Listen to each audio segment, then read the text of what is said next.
Okay, let's move on to the next slide. So before we start this week's material, I want to super quickly review what we learned last week to make sure it's fresh in everybody's heads because we're going to build off of that. Next.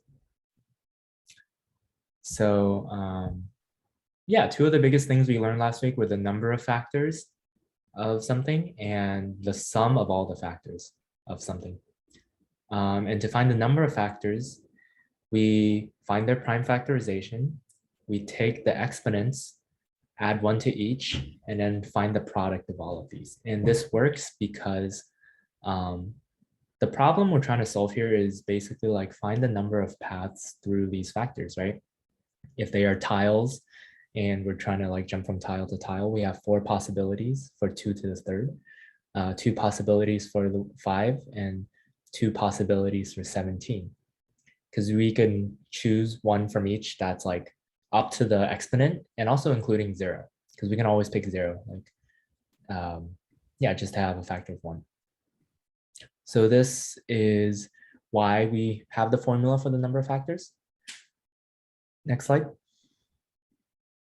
And for the sum of the factors, we're also doing this kind of like path selection. You can think of it that way. Except now we want, for every single possible path, it represents like 1 factor, and we want to add up all of those paths. So the formula is for each prime factor, we take the sum of all of its powers starting from 0 up to the exponent. We sum through all the prime factors, and then we take the product of all of those sums. Next slide. And that works because it's kind of like the distributive property, like the extended distributive property, where you you have every possible combination of some selection from each prime factor.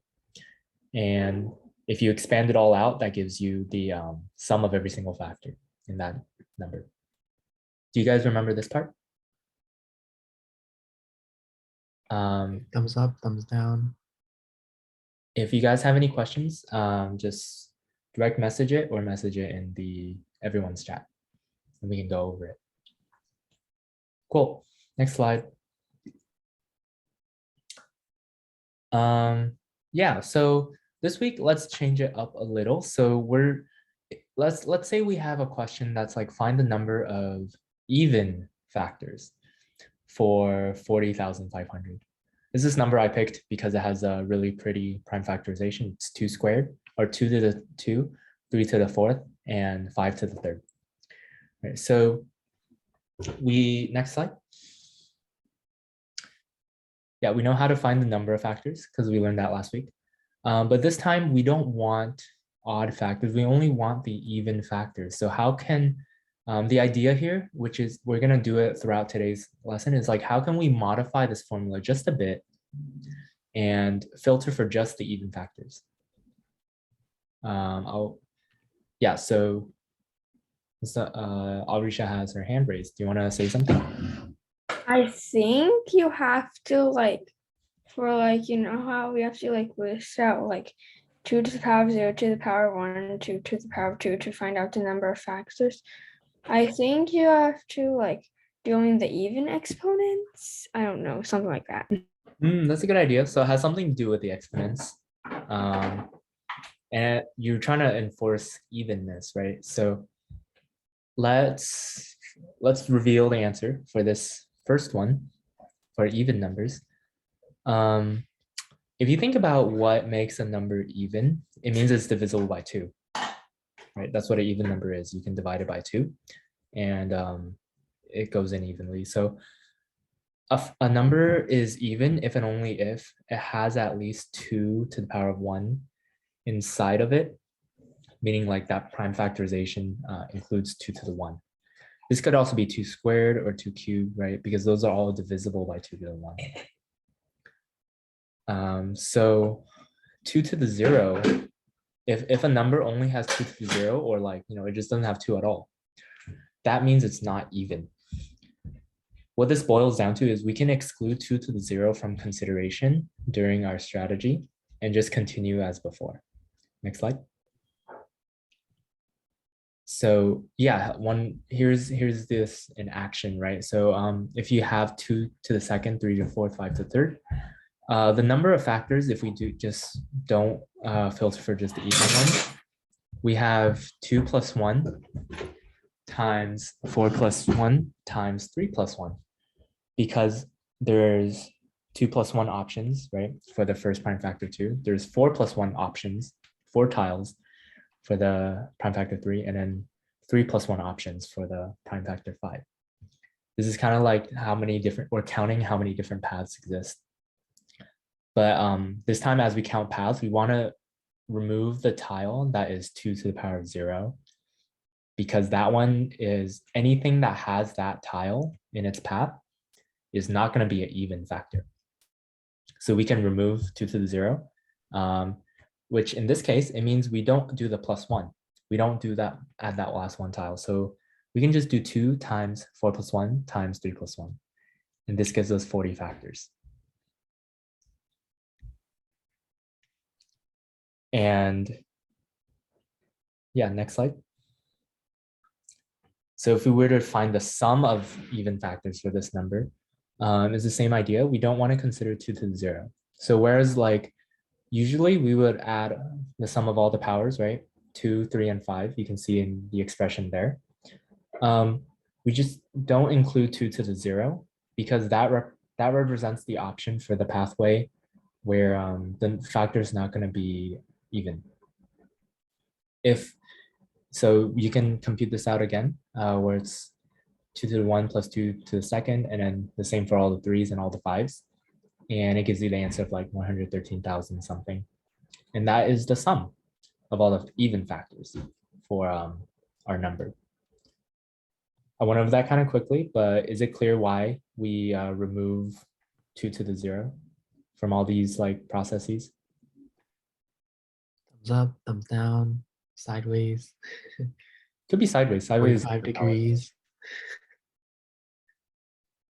Okay, kinda. Some up, some kind of wiggly. Yeah, I'll have some visualizations later that'll make this clearer. Let's go to next slide. Actually, let's go back. So somebody sent me a question. They asked like, why isn't 3 to the power of 0 and 5 to the power of 0 still in? Or like, why is it still in? Yeah, this is a good question. Let's think about it, right? So we want an even number.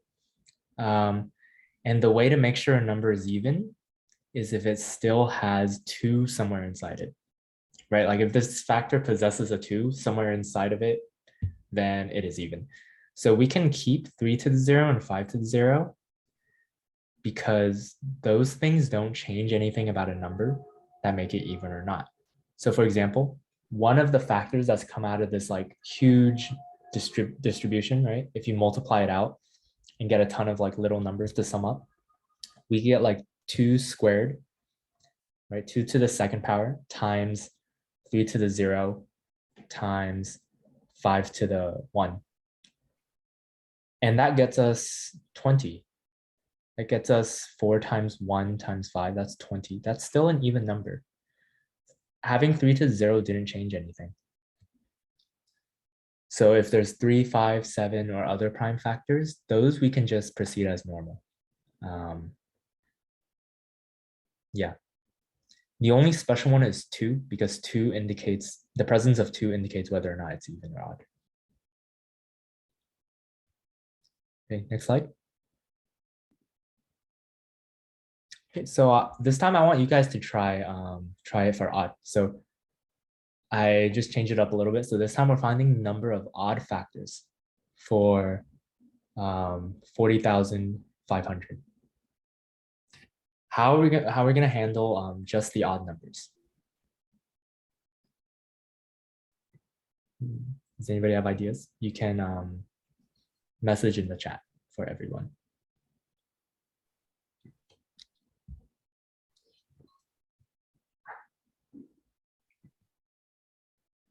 And Coach Roma, can you monitor the chat?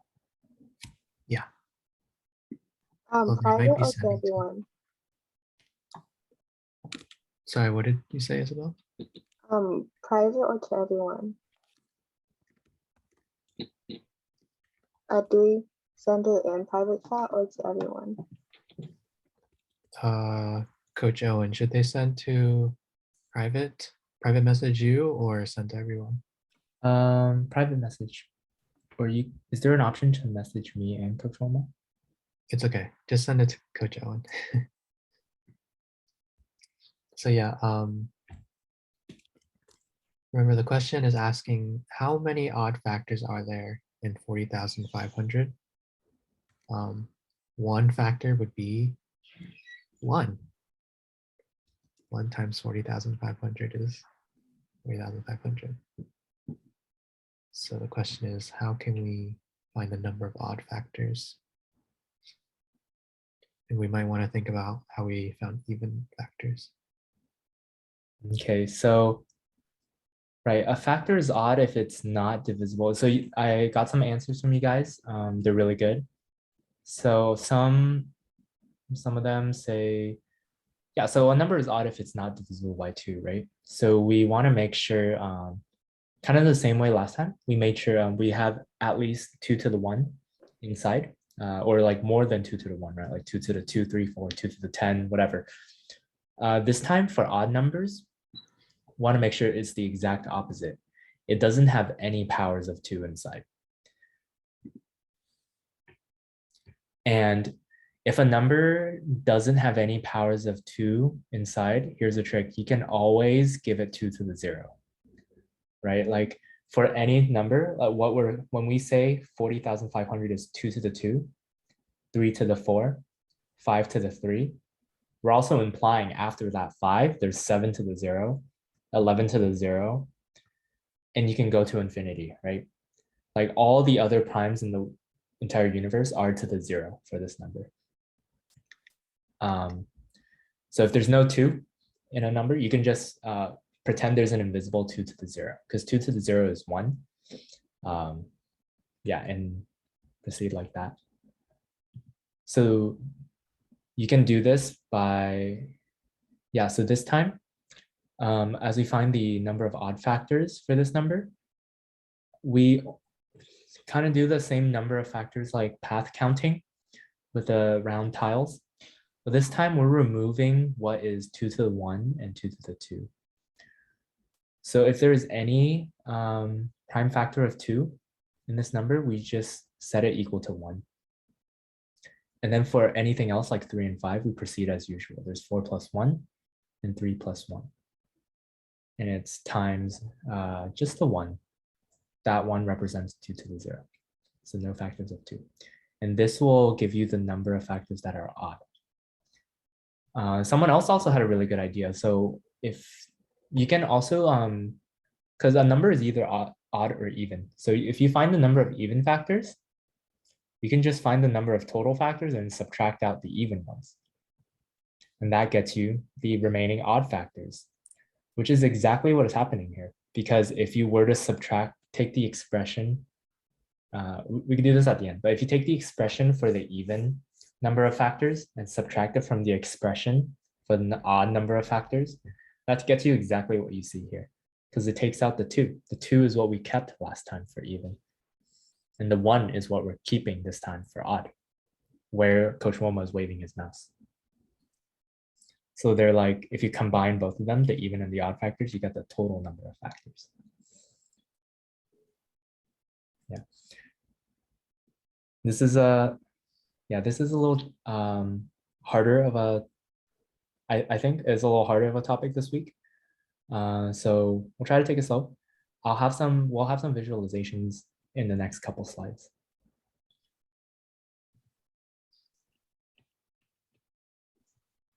And I will answer all of you guys' questions afterwards. So if we want to so on this slide, so if we want to find the sum of the odd factors, same thing. We do the sum of factors, right? The same formula we learned last week. And this time we remove 2 to the 1 and 2 to the 2. We take those out. We only consider 2 to the 0 and do the sum of the product of all the sums. And that gets you this new sum that's 18,000 something, which is the sum of all the odd factors. Yeah, and somebody asked, could you go back to the last slide? Somebody asked here, like, shouldn't we multiply rather than add? Well, we're adding, so remember each block of parentheses is the number of round tiles in that like visualization that Coach Woma had last week. So that's why we're adding inside the parentheses. We're counting the total number of tiles, vertical tiles, right, under that prime factor. That's why we're doing 2 plus 1, 4 plus 1, 3 plus 1. Because there's like 2 to the 1, 2 to the 2, plus 1 to the 0. And there's 3 to the 1, 3 to the 2, to the 3, to the 4, plus 1, there's 3 to the 0. That's why we're adding. And we're multiplying because we want all the possibilities for like each tile as we jump from tile to tile, counting the number of factors. It's a little complicated. Yeah, let's move on. We're gonna have some visualizations in the last section. Next. Okay. This is something that some of you might already know, but it's worth talking about because we're gonna talk about squares and cubes. So a perfect square is a number that is, it can be represented as another number times itself. Like a square, right? Like when you find the area of a square, it's like side length times another side length. So these numbers like 4, 9, 16, and 25, these are perfect squares. Is this part clear to everyone? Slash, have you guys heard of these before? Thumbs up and down. Okay. And similarly, we have, so a square is a number times itself. Another thing to notice, and this is important, is if you take the prime factorization of any square and you look at the exponents, all of the exponents are going to be multiples of 2. And this is because if you think about it, a number, when you have a number and then you multiply it by itself, all the exponents are added to itself. So all the exponents double. Next slide. You get 2 copies of everything in the prime factorization. And that means all of your exponents are going to be even because you just took that same number and you multiplied by itself and all of its exponents double. So for example, if you look at, let's look at the second example, right? 60 times 60. What's the prime factorization of 60? It's 2 to the 2, 3 to the 1, 5 to the 1, right? It's 2 times 2 times 3 times 5.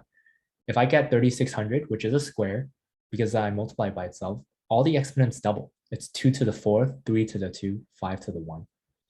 Because it's like that big multiplication just like got multiplied by itself. And you have like twice as many of each factor. Yeah, so this is a good way to, if you ever don't know if a number is square and it's like more like 784 and you don't know off the top of your head it's 28 times 28, you can look at its prime factorization. Everything is even, it has to be a square. Next slide. And something useful is like for the smaller numbers, like I would say like for all the squares under 1,000, it may be useful to memorize these. So you have them off the top of your head. It's not that memorizing is more important than understanding, but just for speed, because oftentimes you're not gonna have forever on like contests and stuff. It's useful to see something like 256 and just know, oh, I've seen that before. That's like the square of 16. So this is something useful, I think I would recommend. Next. Okay, similarly, a perfect cube, it's a number times itself 3 times like cubes because you have like height, width, and length, right, in a cube. So mathematicians call these perfect cubes because they can be represented as some number multiplied by itself 3 times. And the exponents are going to always be multiples of 3 for the same reason that squares have exponents that are multiples of 2. Next slide. So for example, 6 times 6 times 6 is 216. That's a cube. And the prime factorization of 6 is just 2 times 3, like 2 to the 1 times 3 to the 1. And if you repeat it 3 times, And you can check this for yourself too. The prime factorization of 216 is 2 to the third, 3 to the third. Yeah, and for 8,000, it's the same. It's 2 squared times 5, that's 20. And then when you cube it, all the exponents triple. Next slide. Yeah, and similarly, I think it's useful to like know off the top of your head some like easy cubes. So all the cubes under 1,000, some of which are squares, you should also see. Those are, yeah, those are, I think, useful to memorize. And some of the bigger ones, maybe not as much, but yeah, at least those few. Also, a question for you guys. So what's a number that is both a square and a cube that you guys see? 64. Yeah, 64 is a square. It's 8 times 8, and it's a cube because it's 4 times 4 times 4. There is, I think there is one more. 125. 125 is not a square. You guys can just shout it out if you find it. I'll wait like a couple seconds.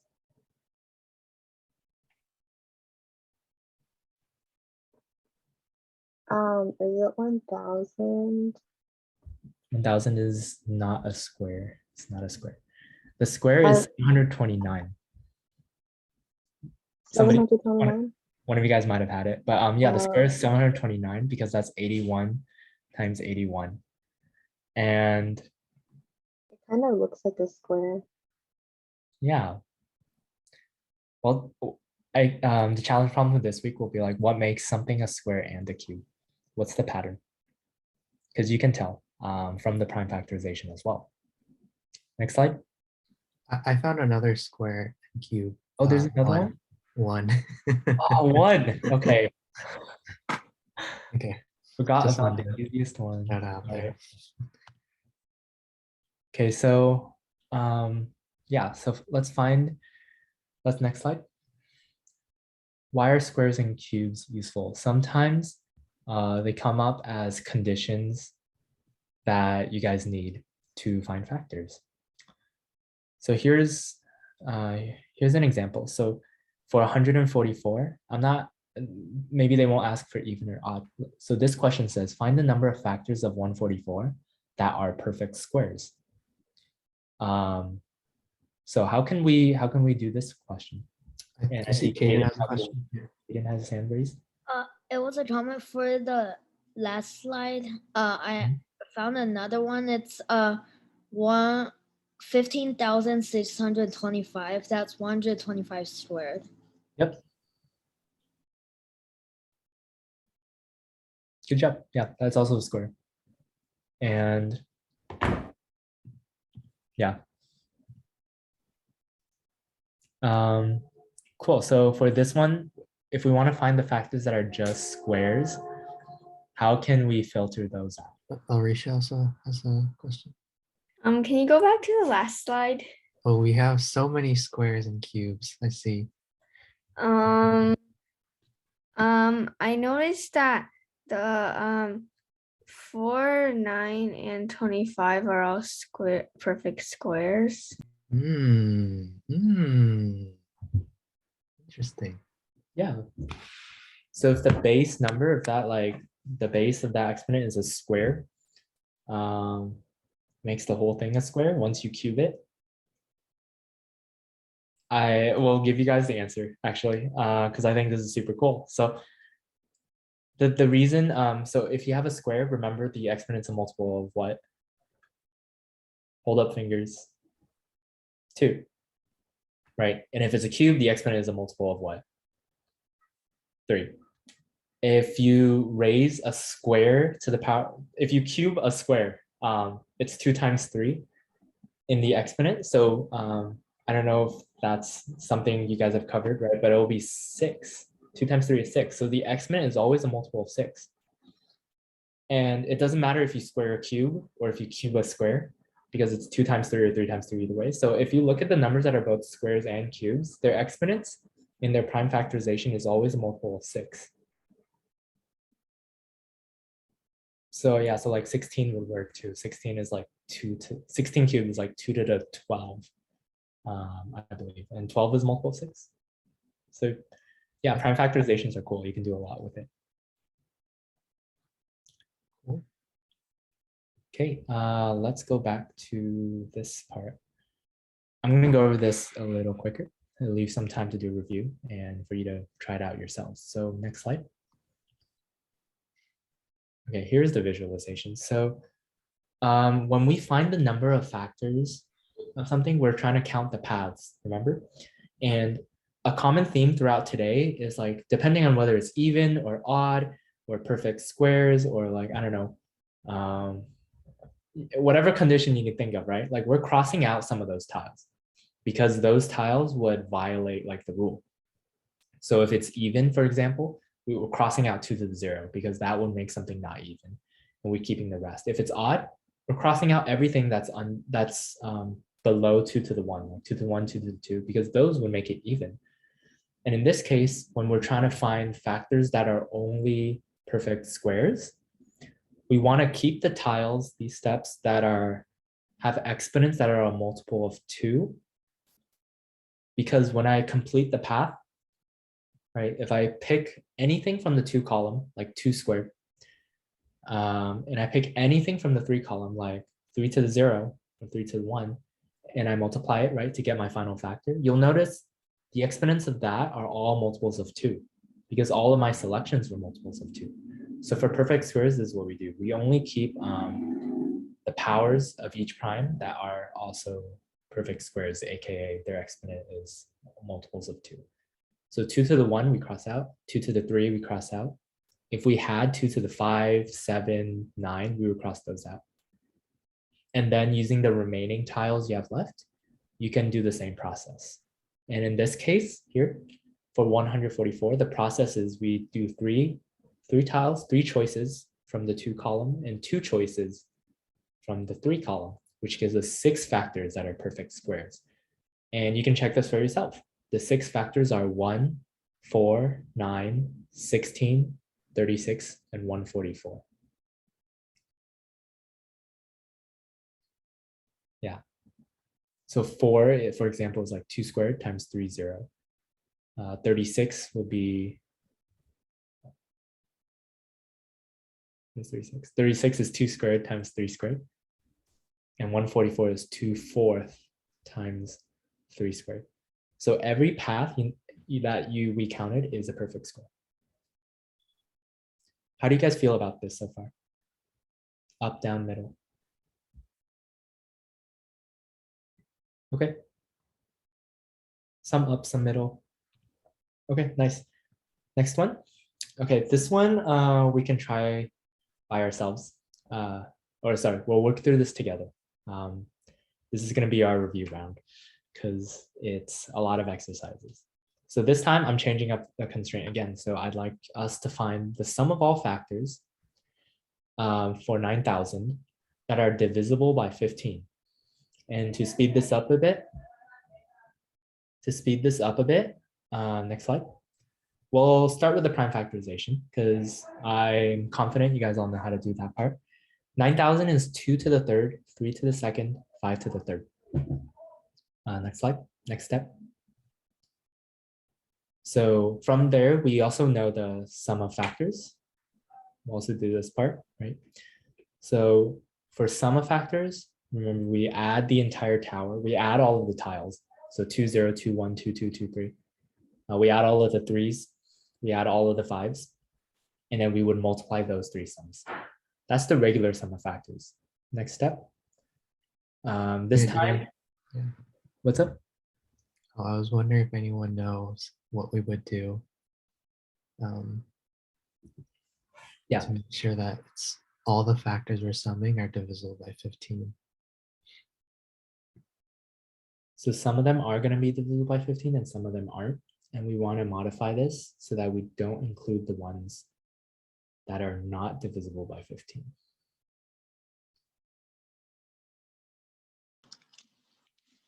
I think I know. Let's give it, if you think you know, please message me privately.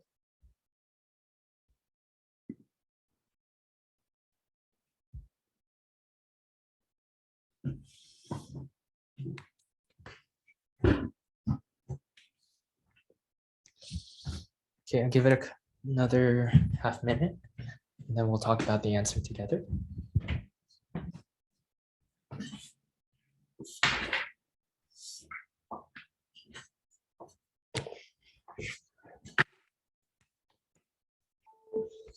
Okay.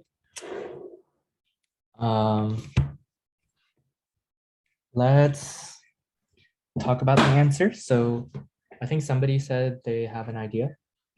I think Caden. Yeah. So you have to find the normal sum of the factors, but since it's divisible by 15, it has to be like 15 or 30 or like that. So if you have 3 to the 0 and 5 to the 0, then that would not multiply out to a multiple of 15. But if you take like 3 to the any power times 5 to the any power, there's gonna be like 15. And then if you multiply that by like 2 to the any power, that will still be a multiple of 15. So basically you find the sum, but then you subtract the 3 to the 0 and the 5 to the 0 from the parentheses. Okay, so if I heard you correctly, what you're saying is we do sum of factors, but this time we remove 3 to the 0 and 5 to the 0. Because in the 3s and the 5s column, if we ever pick 3 to the 0, that means we don't have enough like 3 ingredients to like make a 15, right? And we don't have enough, if we pick 5 to the 0, we don't have enough 5s inside to make the 15. If we pick anything that's higher than 3 to the 1 or higher than 5 to the 1, we have enough factors in there to make it divisible by 15. Yeah, that's right. So except, yeah, we have to have at least 3 to the 1, 5 to the 1 inside each factor, which means as we do sum of factors, we need to make sure those are selected. And that's the answer. So if we can do the rest of the sum of factors the way we usually do, and you can do this on pen and paper or in a calculator, and you'll find that the sum of factors is 27,900. Yeah, so a common theme with closing statement here. So a common theme with prime factorizations, you'll realize is like, there's this interesting relationship between multiplication and addition, division and subtraction, and exponents. Exponents are kind of like the next level above multiplication and division. So you notice you do like a lot of addition and subtraction with the exponents that feels similar to, if we say like something is divisible by 15, we subtract like 3 to the 1 and 5 to the 1 here. So yeah, as you do more of these problems, you'll like notice these patterns too. If that was confusing, ignore what I said and you will be fine. Okay. Can you go back? Because I want to take notes. Okay. Yeah, let's go back for a bit. We're gonna have team round right after this. Yeah, so today we have about 10 minutes, so you guys can work through maybe like a subset of the problems. So Coach Moma, what do you think we should pick? Yeah, I think you just start from 11. I'm assigning 11 to 20. Just start from 11 and then go as far as you can. The problems are made, so like it's good to just do the first ones at least. Yeah. Cool. Do we send out these slides after every session?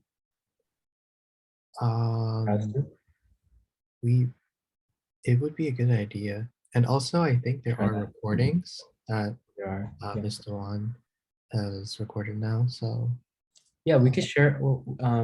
if it's helpful to you guys, we can share like a view only version of these slides. So you guys can take notes on your own time or something.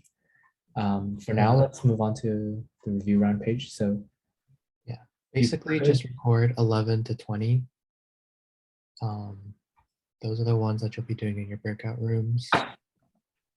And I'll be opening the breakout